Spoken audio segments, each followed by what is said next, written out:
성도 여러분들 안녕하십니까? 1월 30일 아침입니다. 이 자리에 함께 하신 여러분들을 진심으로 환영합니다. 이제 함께 기도하시고 시작하겠습니다. 하늘에 계신 아버지 하나님, 주님의 크신 은혜 가운데 이 하루를 시작하게 하시니 감사드립니다. 오늘도 저희들이 말씀 앞에 서서 주님의 은혜를 구하오니 우리에게 분명한 깨우침을 허락하여 주시고 하나님의 음성을 들을 수 있도록 인도하여 주옵소서. 기도하는 모든 성도들의 기도에 응답하여 주시고 하나님의 능력이 우리 삶에서 드러나는 이 하루의 삶이 되게 인도하여 주옵소서. 질병으로 사고로 고통당하는 주의 백성들이 있사오니 주님 그들의 모든 아픈 곳이 회복될 수 있도록 도와주시고 상처난 곳이 신속히 아물 수 있도록 주님 역사하여 주시옵소서. 그래서 오늘도 용기를 가지고 참으로 주님께서 주시는 회복과 구원의 놀라운 경험 가운데 마음에 큰 위안과 기쁨을 얻는 하루가 되게 인도하여 주시옵소서. 이제 말씀을 펴겠사오니 주의 성령이 우리의 심령마다 역사하여 주시옵기를 예수님의 이름으로 간절히 기도드립니다. 아멘. 오늘 월요일의 제목은 하나님의 방법을 따름입니다. 이번 과의 기역절을 먼저 좀 보도록 하시겠습니다. 부자는 가난한 자를 주관하고 빚진 자는 채주의 종이 되느니라. 이 잠언 22장 7절에 있는 말씀이었습니다. 우리는 육에 속한 사람들입니다. 물질 세계 속에 물질적인 유혹에 휩싸여 살고 있습니다. 그것들은 너무나도 매혹적이라서 우리가 그 유혹을 뿌리치기 참 어려운 그런 상황 가운데 있습니다. 우리가 이 물질적인 소유의 유혹과 부에 대한 욕망을 느끼지 않으려면 피와 살로 된 사람이 아니라 이 쇠와 윤활유로 구성된 기계라면 가능할 것이라고 과정은 말합니다. 결코 그런 유혹에서 우리가 벗어날 수 없다는 그런 말이죠. 부자가 되는 꿈, 이 복권에 당첨되는 꿈을 한 번쯤 꿔보지 않은 사람이 어디 있겠습니까? 우리 모두가 이러한 유혹을 피해갈 수 없는 상황이지만 그렇다고 해서 잘 살기 위해서 또는 재산을 불리기 위해서 열심히 일하는 것 자체가 문제가 되는 것은 아닙니다. 정작 문제가 되는 것은 우리가 돈이나 부 그리고 물질적인 소유를 우상으로 삼는 그런 덫에 빠지는 것입니다. 부와 물질적인 유혹에 대한 유혹 때문에 많은 사람들이 파멸로 가는 것을 우리가 봤습니다. 비록 우리 주변의 모든 상황이 물질을 우선시하는 생각으로 가득 차 있기는 하지만 우리에게는 정말 옳다고 믿는 것을 이루어갈 수 있게 해주는 거룩한 능력이 보장되어 있습니다. 우리는 언제나 이 사실을 잊지 않고 기억해야 할 것입니다.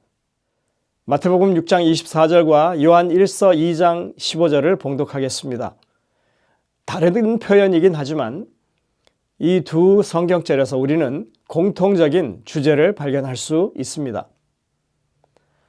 한 사람이 두 주인을 섬기지 못할 것이니 혹 이를 미워하고 저를 사랑하거나 혹 이를 중히 여기고 저를 경히 여김이라. 너희가 하나님과 재물을 겸하여 섬기지 못하느니라. 이 세상이나 세상에 있는 것들을 사랑하지 말라. 누구든지 세상을 사랑하면 아버지의 사랑이 그 안에 있지 아니하니. 이 두 말씀에서 경고하는 것은 돈이나 세상이 우리의 주인이 되는 일에 관한 것입니다. 이것은 우리의 선택의 결과입니다. 성경은 이것을 사랑이라는 말로 표현하고 있습니다. 디모데전서 4장 10절에 보면 이 데마라고 하는 사람은 세상을 사랑해서 데살로니가로 돌아갔다고 말합니다. 이 디모데전서 6장 10절에는 돈을 사랑함이 일만하게 뿌리가 된다고 경고하고 있습니다. 바울은 세상을 사랑하는 일, 돈을 사랑하는 일을 가리켜서 사랑한다라는 이 표현, 헬라어로 말하면 아가파오라고 하는 단어로 그것을 사용하고 있습니다. 우리가 흔히 최고의 사랑을 아가페 사랑, 그래서 하나님께서 우리를 사랑하시는 것을 아가페 사랑이라고 이렇게 말하죠. 그런데 그런 하나님의 아가페 사랑을 받은 사람이 당연히 하나님을 그렇게 아가페 사랑으로 사랑해야 함에도 불구하고 그들의 마음을 세상을 아가파워하고 그리고 돈을 아가파워하는 것으로 지금 묘사하고 있는 것입니다. 물질 세계에 대한 사랑이 너무 커서 이제는 하나님을 사랑할 자리가 없다는 것입니다. 하나님보다 더 사랑하는 것이죠. 그래서 그들은 이 물질적인 풍요와 물질에 대한 사랑을 충족시키기 위해서 빚을 지기까지 하는 것입니다. 그러나 분명한 것은 설령 그렇게 한다 하더라도 사람들은 결코 만족하지 못한다고 하는 것입니다. 그래서 전도서 5장 10절에는 이렇게 말합니다. 은을 사랑하는 자는 은으로 만족하지 못하고 풍요를 사랑하는 자는 소득으로 만족하지 아니하나니 이것도 헛되도다. 사람은 결코 물질로 만족을 얻을 수 없음에도 불구하고 많은 사람들이 마치 나방이 불 있는 곳으로 날아들듯이 물질 만능주의라는 끝이 뻔한 헛된 목표를 향해서 쫓아가고 있습니다. 이런 때 빚이라고 하는 것은 영혼을 올가매기 위해서 사단이 사용하는 덫 중에 하나인 것입니다. 지금 당장의 만족을 위해서 미래의 몫을 당겨 쓰는 것입니다. 결국 너무 많이 당겨 써서 미래의 몫이 사라져 버리게 됩니다. 하나님께서는 당신의 자녀들이 빚 없이 살기를 원하십니다. 하나님께서는 성경 말씀을 통해서 또 와이세 권면을 통해서 재정적으로 빚에 시달리지 않는 그런 자유로운 삶에 대해서 권면하고 있습니다. 와이세 글을 보면 빚진 일을 아주 심각하게 다루고 있습니다. 이런 말씀이 있습니다. 벌기도 전에 어떤 목적을 위해 돈을 빼어 쓰는 것은 하나의 올무이다. 재림신도의 가정 392쪽 영문에 이렇게 기록되어 있습니다. 또 이런 기록이 있습니다. 세상은 그리스도인이라고 공언하는 자들에게서 엄격한 정직을 기대할 권리가 있다. 한 사람이 정당하게 갚아야 할 빚에 관해서 무관심함으로 우리의 모든 백성들이 믿을 수 없는 사람이라는 인정을 받을 위험에 놓여 있다. 교회정은 5권 182쪽입니다. 그대는 빚을 지는 그런 모양으로 일을 경영해서는 안 된다는 것을 알아야 한다. 빚을 진 자는 사단이 영혼을 잡기 위해서 친 올무에 걸린 것이다. 더 이상 빚을 지지 않기로 결심하라. 빚을 지는 이보다 오히려 1000가지 일을 부정하라. 이것이 그대의 생에 저주가 되게 하고 빚에 쪼들리게 했다. 천연두를 피하는 것처럼 그것을 피하라. 재림신도의 가정 392쪽, 393쪽입니다. 확실히 강한 표현들입니다. 빚지는 일이 죄는 아닙니다. 단지 빚지는 일로 인해서 사람들이 사단의 올무에 매어 사는 비극을 경험하지 않도록 되기를 간절히 바라는 마음에서 하는 말들입니다. 이번 주의 이 기억절은 빚지는 상황이 어떤 것인지에 대해서 잘 나타내주고 있습니다. 부자는 가난한 자를 주관하고 빚지는 자는 채주의 종이 된다 이렇게 말씀합니다.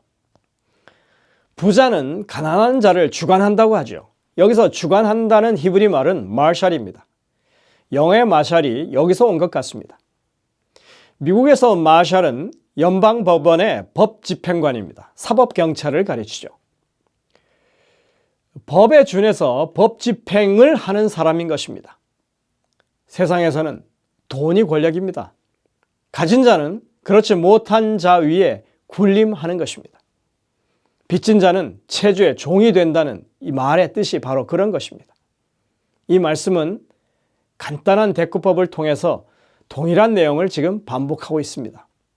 빚지는 일이 얼마나 사람을 구속하는지 그것을 주관한다고 얘기하고 그리고 종이 된다는 이런 말로 강조하고 있는 것입니다.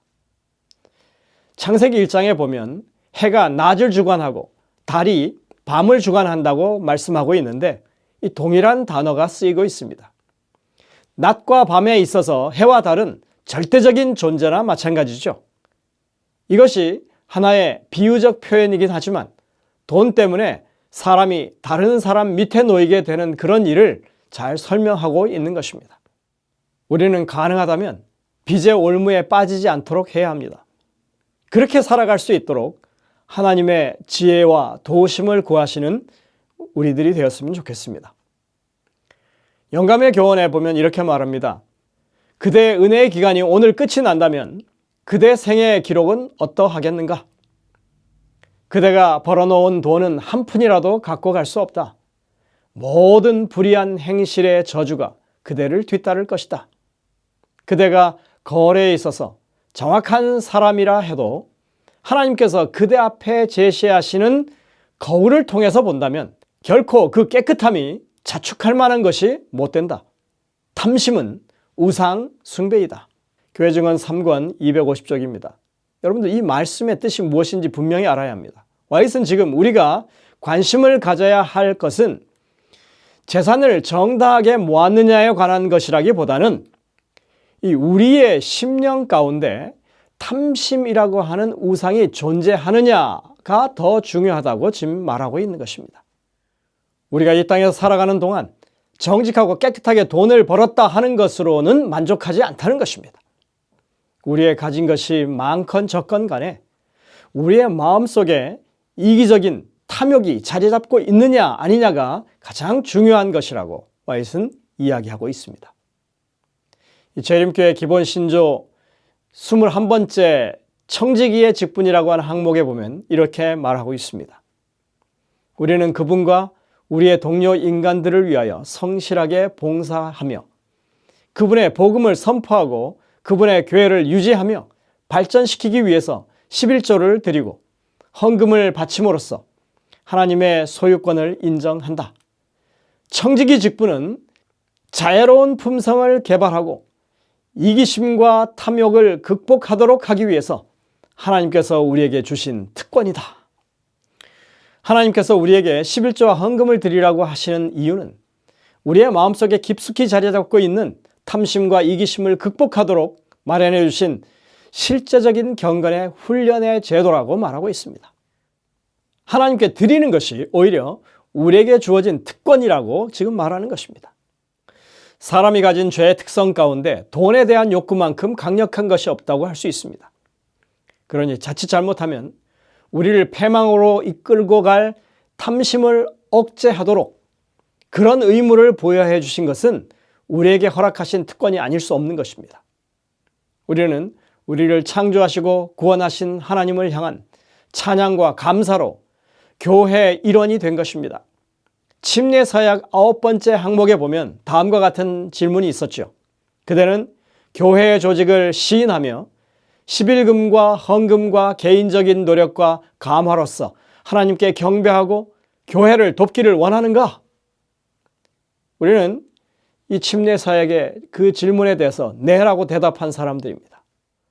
오늘 우리는 그 결심에 대해서 다시 한번 돌이켜보고 우리가 과연 그렇게 서약한 대로 충실하게 생활해 왔는지 돌아보는 오늘 하루가 되었으면 좋겠습니다.